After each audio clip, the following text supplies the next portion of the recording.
लाखों मोटे मोटे पाइप के साथ ये क्या कर रही मोदी सरकार देखकर दुनिया का सर चकराया।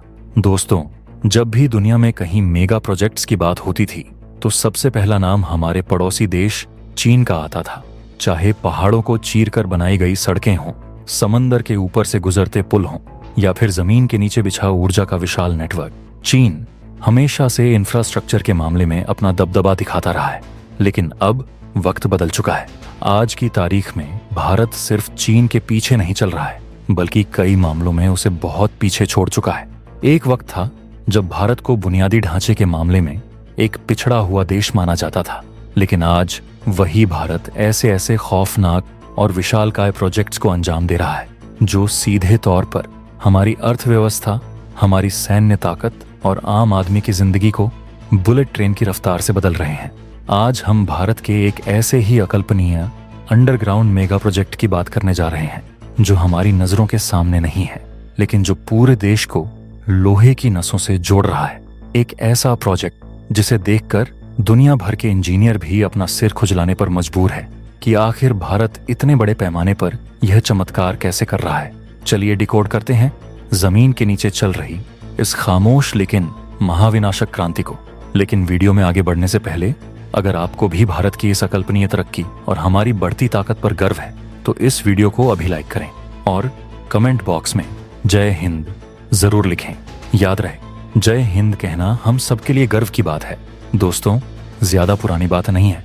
कुछ साल पहले तक भारत के ज्यादातर घरों में गैस के लिए सिर्फ लाल रंग के भारी भरकम एलपीजी सिलेंडर पर ही निर्भर रहना पड़ता था। बड़े शहरों में तो फिर भी ठीक था, लेकिन छोटे कस्बों और गांवों में गैस खत्म होने पर बुकिंग कराना, उसका इंतजार करना और ब्लैक मार्केट में महंगे दाम पर खरीदना एक बहुत बड़ी सिरदर्दी थी।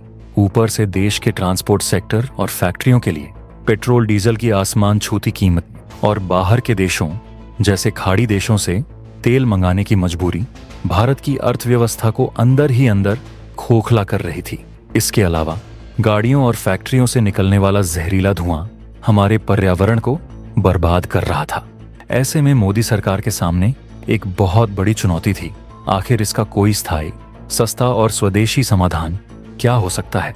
यहीं से जन्म हुआ प्राकृतिक गैस और उसे घर घर पहुंचाने वाले गैस पाइपलाइन नेटवर्क के विशाल विचार का। आम भाषा में समझें तो प्राकृतिक गैस एक बेहद साफ सुथरा और सस्ता ईंधन है। इसमें से धुआं बहुत कम निकलता है, कार्बन का उत्सर्ज न के बराबर होता है और इसके इस्तेमाल से फैक्ट्रियों की मशीनें भी ज्यादा लंबी चलती हैं। लेकिन इस गैस का असली फायदा तब है जब यह देश के दूर दराज के गांवों से लेकर बड़े बड़े कारखानों तक बिना किसी रुकावट के पहुंचे। इसके लिए जरूरत थी एक ऐसे मजबूत और विशाल पाइपलाइन नेटवर्क की जो समंदर के किनारे बने एलएनजी टर्मिनल्स से लेकर देश के आखिरी कोने तक लोहे की नसों की तरह बिछा हो। इस असंभव से लगने वाले सपने को हकीकत में बदलने का जिम्मा उठाया गेल जैसी हमारी सरकारी कंपनियों ने। गेल ने दशकों पहले कुछ पाइपलाइनें बिछाई थीं, लेकिन मोदी सरकार के गैस आधारित अर्थव्यवस्था के विजन ने इस काम में ऐसा रॉकेट लगा दिया कि आज पूरे देश का नक्शा ही बदल चुका है। सरकार का लक्ष्य बहुत साफ था, भारत की कुल ऊर्जा खपत में प्राकृतिक गैस की हिस्सेदारी को धीरे धीरे दोगुना करना है। इसी सोच के तहत सरकार ने एक बहुत ही महत्वाकांक्षी और ऐतिहासिक परियोजना को हरी झंडी दिखाई, जिसका नाम रखा गया ऊर्जा गंगा। इस परियोजना का मुख्य मकसद था देश के पूर्वी राज्यों तक गैस पहुंचाना, जो विकास के इस सफर में हमेशा से पीछे छूट जाते थे। इस प्रोजेक्ट के तहत 3,300 किलोमीटर से ज्यादा लंबी जगदीशपुर हल्दिया बोकारो धामरा पाइपलाइन बिछाई जा रही है। उत्तर प्रदेश के जगदीशपुर से शुरू होकर यह लोहे का विशाल अजगर बिहार, झारखंड, पश्चिम बंगाल और ओडिशा के जंगलों, नदियों और पहाड़ों को चीरता हुआ आगे बढ़ता है। सोचिए, हजारों किलोमीटर लंबी, लाखों टन वजन वाली लोहे की पाइपलाइनें जब घनी आबादी और दुर्गम इलाकों से होकर गुजरती हैं, तो यह इंजीनियरिंग का कितना खौफनाक और अजूबा नमूना होता है। आज अगर हम भारत के ऑपरेशनल गैस पाइपलाइन नेटवर्क के आंकड़ों पर नजर डालें तो दुनिया के होश उड़ जाएंगे। भारत में अब तक 25,429 किलोमीटर से भी ज्यादा लंबा पाइपलाइन का जाल बिछ चुका है। यह इतनी दूरी है कि आप भारत से अमेरिका तक जाकर वापस आ सकते हैं। लेकिन भारत की भूख यहीं शांत नहीं हुई है। अभी भी लगभग 10,459 किलोमीटर नई गैस पाइपलाइनों पर युद्ध स्तर पर काम चल रहा है। सरकार का अल्टीमेट गोल है one nation one gas grid, यानी कश्मीर से लेकर कन्याकुमारी तक पूरा देश एक ही गैस के नेटवर्क से जुड़ जाएगा। जब ये नई पाइपलाइनें पूरी हो जाएंगी तो दूर दराज के उद्योगों को 24 घंटे बिना रुके गैस मिलेगी, जिससे न सिर्फ बिजली का उत्पादन बढ़ेगा बल्कि उन इलाकों में फैक्ट्रियां लगेंगी और लाखों युवाओं को रोजगार मिलेगा। और सबसे बड़ी बात, हमारे शहर प्रदूषण मुक्त होंगे। गैस पाइपलाइन बिछाना एक बात है, लेकिन लोगों तक उसे सस्ते में पहुंचाना दूसरी बड़ी चुनौती थी। पहले एक बहुत बड़ा अन्याय होता था। जो राज्य समंदर के पास थे उन्हें गैस सस्ती मिलती थी, और जो राज्य जैसे उत्तर भारत या पूर्वोत्तर समंदर से दूर थे उन्हें गैस की ढुलाई का भारी खर्च चुकाना पड़ता था, जिससे उनके लिए गैस बहुत महंगी हो जाती थी। मोदी सरकार ने इस समस्या को हमेशा के लिए खत्म करते हुए एक नया और क्रांतिकारी नियम लागू किया, one nation one grid one tariff. इसका मतलब है कि अब पूरे देश में 90% पाइपलाइन नेटवर्क पर गैस को एक जगह से दूसरी जगह पहुंचाने का किराया लगभग एक जैसा कर दिया गया है। इससे दूर दराज के इलाकों में रहने वाले आम आदमी और छोटी फैक्ट्रियों को बहुत बड़ी राहत मिली है। यह कदम देश में विकास की समानता लाने वाला है। कई लोग सोचते हैं कि इन लाखों मोटे मोटे पाइपों को जमीन के नीचे गाड़ने की क्या जरूरत है, इन्हें खंभों पर या जमीन के ऊपर क्यों नहीं बिछाया जाता। दोस्तों, इसका जवाब सुरक्षा और इंजीनियरिंग के कड़े नियमों में छिपा है। प्राकृतिक गैस बहुत ज्यादा दबाव पर बहती है और यह अत्यंत ज्वलनशील होती है। अगर इसे जमीन के ऊपर बिछाया जाए तो दुर्घटना या किसी आतंकी हमले का खतरा बहुत बढ़ जाता है। जमीन के नीचे यह पाइपलाइन सुरक्षित रहती है, मौसम का कोई असर नहीं होता और ऊपर की जमीन पर खेती या सड़क का काम बिना किसी रुकावट के चलता रहता है। लेकिन जमीन के नीचे इन्हें बिछाना कोई बच्चों का खेल नहीं है। इसके लिए खास तरह के मजबूत स्टील पाइप्स का इस्तेमाल किया जाता है। हर एक जॉइंट की एक्स-रे और अल्ट्रासाउंड से टेस्टिंग की जाती है ताकि एक सुई के बराबर भी रिसाव न हो।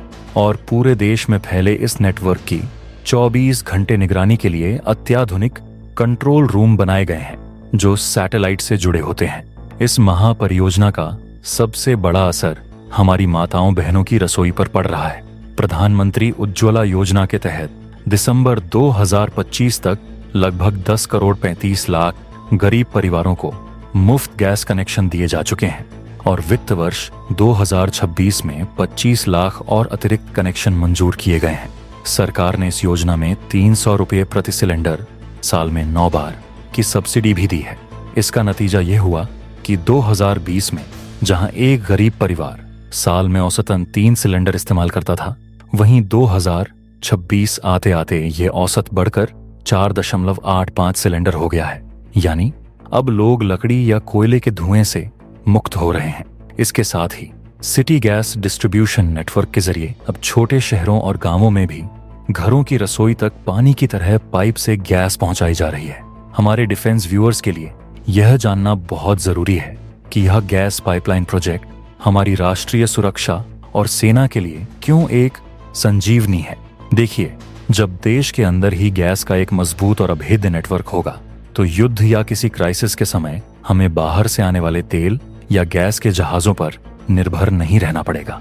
हमारी फैक्ट्रियां जो सेना के लिए हथियार, बारूद और रसद बनाती हैं, वे बिना किसी रुकावट के 24 घंटे काम करती रहेंगी।